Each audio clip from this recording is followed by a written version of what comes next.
Bonjour. Dans cette série, nous regardons comment les mesures pour arrêter le coronavirus ont eu un impact sur nos démocraties partout dans le monde. Aujourd'hui, nous parlons à Hamza Medeb, politologue et professeur adjoint à la South Mediterranean University à Tunis, sur la situation en Tunisie. Bonjour, Monsieur Medeb. Bonjour. Merci beaucoup de nous rejoindre. Peut-être pour commencer, pourriez-vous expliquer un peu quelle a été la situation générale en Tunisie pendant la pandémie? Alors, heu, la situation, elle est, comparativement à d'autres pays, de la région, on peut dire que la Tunisie a été vraiment proactive, dans son traitement de la pandémie. Des mesures assez fortes ont été prises par les autorités, comme le confinement généralisé et même un couvre-feu qui a été décrété justement par, le président de la République, ce qui a fait que la situation est restée sous contrôle. On décompte un peu plus de 1000 cas d'infection en Tunisie pour environ 45 décès au jour d'aujourd'hui. Ce qui veut dire que réellement, la Tunisie a su en quelque sorte réellement tirer des conclusions de la situation et dans les pays voisins et dans nos voisins aussi du nord, nord de la Méditerranée, où on a vu que la situation a été vraiment difficile et très délicate à gérer, et ce qui a imposé vraiment des mesures assez drastiques en termes de confinement général ou ou de couvre-feu, de limitation de la mobilité, mais qui ont porté leurs fruits dans le sens où la pandémie a été vraiment contenue, relativement contenue, maîtrisée, compte tenu aussi de la situation délicate du secteur de santé dans le pays. Vraiment, c'est une réussite. Au jour d'aujourd'hui, c'est une réussite, même s'il faut être vraiment prudent. Euh, le pays entre cette semaine le pays est entré dans une phase de déconfinement. Mais bien entendu, il faut vraiment rester prudent par rapport à cela. Les prochains jours vont nous dire réellement si la situation est totalement maîtrisée ou elle est plutôt reste vraiment délicate, et donc on reste un peu, on suit de près un peu l'évolution de la pandémie pour pouvoir gérer et anticiper.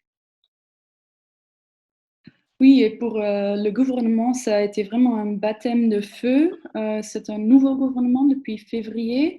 Ils ont pris des longues négociations. C'est une grande coalition.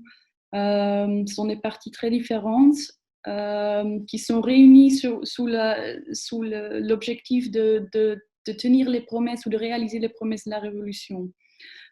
Cette crise, comment est-ce que ça affecte ce gouvernement et leur travail? Alors le mot est bien choisi. C'était vraiment le baptême du feu. Là-dessus, je suis tout à fait d'accord. Le gouvernement a pris ses fonctions à la fin du mois de mai. Et puis la première réellement chose qu'il a dû gérer, c'était une crise sanitaire globale. Donc c'était cette pandémie-là et ses effets, bien entendu, sur la Tunisie. Donc c'est vrai que la Tunisie, comme vous le savez, a connu deux élections en 2019, fin 2019, une élection législative et une élection présidentielle. Et le paysage politique qui a émergé de ces élections-là a été vraiment un paysage politique fragmenté, avec des partis, des partis qui, je dirais, une variété de blocs et une variété de partis représentés au sein de l'Assemblée nationale. Et donc, la formation d'une coalition homogène à partir de cette variété de partis et de blocs parlementaires était une chose vraiment difficile. Les négociations ont duré plusieurs mois. Le premier gouvernement qui était proposé par le parti islamiste Nahda n'a pas eu le vote de confiance.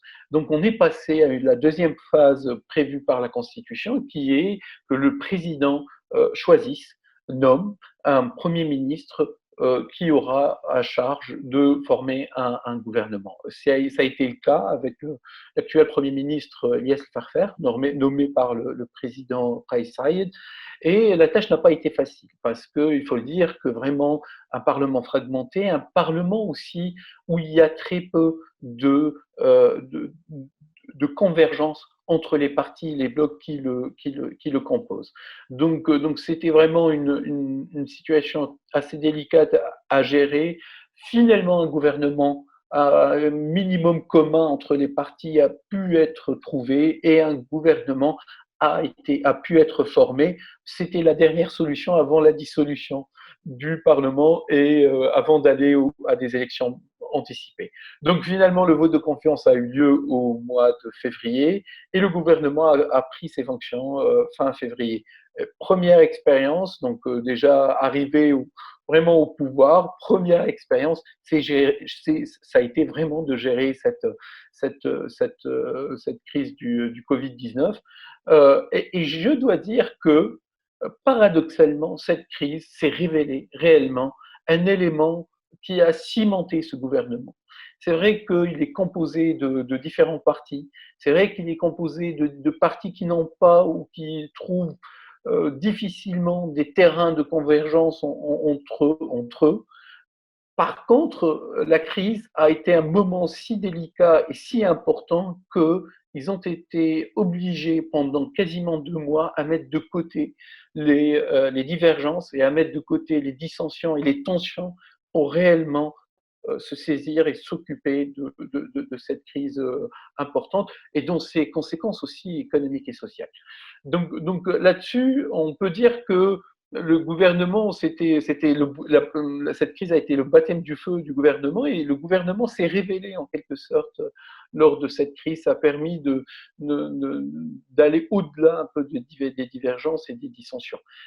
Maintenant, la grande question et le grand point d'interrogation, ça va être justement qu'une fois on commence à entrevoir une sortie de la crise sanitaire, bien entendu, la crise économique et sociale est encore devant nous, va-t-on assister à une renaissance, redémarrage des dissensions, des tensions politiques?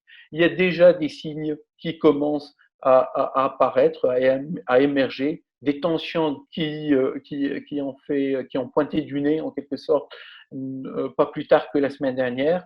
Et ce qui est important dans le sens où voilà, le pays aujourd'hui euh, doit affronter une grave crise économique et sociale. Et c'est peut-être pas le moment d'entrer dans une crise politique. Donc voilà. Oui, justement, vous parlez de la crise économique et sociale qui va suivre de cette situation ou qui a commencé d'en suivre. Le gouvernement, ils sont décidés sur un paquet économique pour atténuer un peu les effets sur les populations les plus vulnérables. Est-ce que c'est assez? Est-ce que ces mesures vont aider? Alors, justement, le gouvernement a mis en place un package économique, on peut dire, si on peut dire ça, de soutien aux populations les plus vulnérables, aux populations aussi qui ont perdu leur emploi lors de la phase de confinement et de couvre-feu. Il faut dire que les mesures ont été assez dures, dans le sens où on a vécu vraiment un confinement total pendant quasiment un mois. Ce qui veut dire que les cafés, les restaurants, les universités, les écoles, les mosquées, beaucoup d'entreprises ont dû réellement arrêter leur fonctionnement, donc ont cessé de fonctionner et de travailler. Ce qui veut dire aussi que beaucoup de gens ont perdu leur travail. Et donc le challenge a été en réalité comment accompagner un tant soit peu ces populations-là dans cette épreuve. Donc le gouvernement a mis en place un package pour les entreprises, un peu des facilités de crédit pour permettre aux entreprises de gérer cette phase délicate, pour éviter aussi la destruction d'emplois et la perte d'emplois.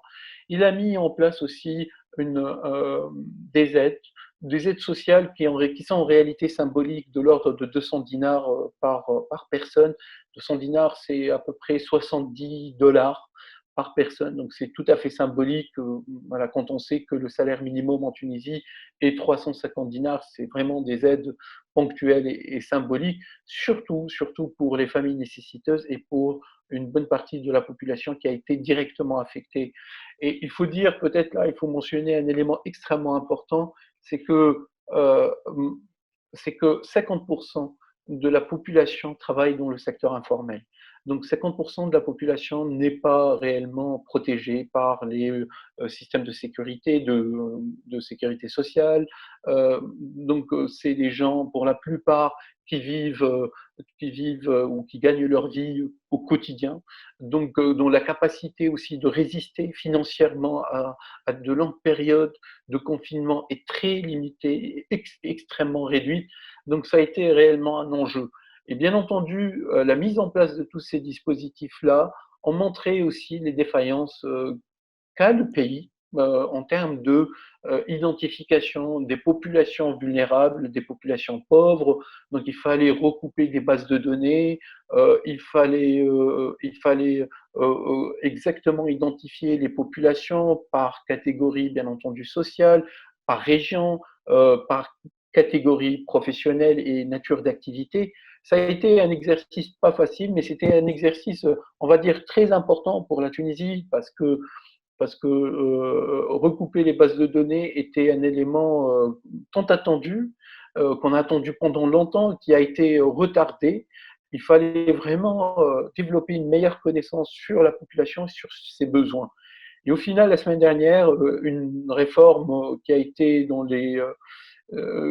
un peu dans les circuits du Parlement depuis des années, c'est la réforme de l'identifiant unique, où chaque Tunisien aura un numéro qui permettra un peu de recouper toutes les informations, aussi bien d'ordre social, d'ordre fiscal, d'ordre économique, etc. Donc, a été adopté. Et donc c'est un identifiant qu'on retrouve dans beaucoup de pays, mais dont on a parlé longtemps en Tunisie, mais qu'on n'a jamais mis en place. Donc, du coup, la crise, si on peut dire, a eu un effet d'accélération de l'adoption et de la mise en place de cet identifiant unique qui sera très important dans les prochains mois et prochaines années en termes de réformes, des réformes de la compensation, des caisses de compensation, réformes fiscales et surtout dans la mise en place de plans sociaux et de plans d'aide sociale, plus exactement, pour permettre à l'État et à ces différents services de mieux cibler les populations qui sont dans le besoin. Oui, c'est un exemple d'un effet, on peut dire positif que la crise a eu. Est-ce que, est-ce qu'il y a une possibilité que cette crise offre aussi des opportunités vraiment positives pour la démocratie en Tunisie? Alors, je crois que cette crise a été révélatrice de choses qui étaient à la fois de nature positive et négative, si je peux dire. On a vu, pour faire un peu le bilan, on a vu une forme de compétition entre les trois têtes du régime ou du système politique, si je peux dire, entre le président de la République, le chef du gouvernement et le président du Parlement, sur la répartition de leurs prérogatives et leur rôle dans la gestion de cette crise. On a vu une réelle bataille euh, législative ou une bataille de texte, en quelque sorte, être livrée entre le Parlement et le chef de l'exécutif, qui est le Premier ministre, puisque le Premier ministre a demandé justement la possibilité de gouverner par décret pendant 2 mois. Et donc un article, l'article 70, qui a été prévu dans la nouvelle constitution, la toute jeune constitution de 2014, rappelons-le, a été activé dans ce sens, mais il y a eu tout un débat. Et je crois que certes, il y a eu cette rivalité entre les têtes du système politique, en quelque sorte, mais ça s'est fait dans un cadre démocratique. Et ces moments-là ont été, ou ce moment-là a été aussi un moment d'apprentissage démocratique, a été aussi un moment de débat démocratique. Donc voilà. Donc du coup, le Premier ministre a eu la possibilité de gouverner par décret.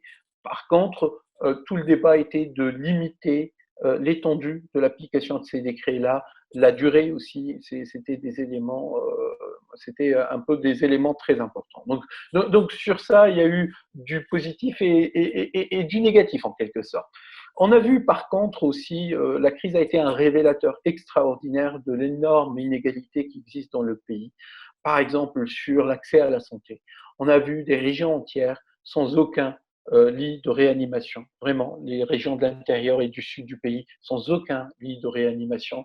On a vu la situation délabrée, mais réellement la situation délabrée de l'état du système de santé dans le pays. Donc, rien que pour vous donner une idée, on a 331 lits de réanimation en Tunisie, ce qui fait, pour vous donner un ordre de grandeur, ce qui fait 3 lits par 100 000 habitants, ce qui est très peu. Très peu. C'est ce qui explique aussi les mesures sévères en termes de confinement, de couvre-feu, d'anticipation qui ont été prises par le gouvernement, parce que qui émane aussi d'une conscience que le système de santé n'a pas les capacités réelles de gérer un afflux de personnes. Donc il fallait vraiment être anticipé, être proactif en quelque sorte. Donc là-dessus, ça c'est quelque chose qui va absolument être sur l'agenda de décideurs, de ce gouvernement, mais aussi des gouvernements qui vont suivre, où il faudra assurer un accès à la santé pour beaucoup de gens, parce qu'une démocratie, c'est pas simplement le jeu des institutions, c'est pas simplement les élections, mais la consolidation de la démocratie dans un pays comme la Tunisie dépendra beaucoup aussi de sa capacité à délivrer en termes de d'opportunités économiques, mais aussi en termes d'accès à la santé, d'accès aux services sociaux et d'accès à l'emploi et au développement dans des régions entières du pays.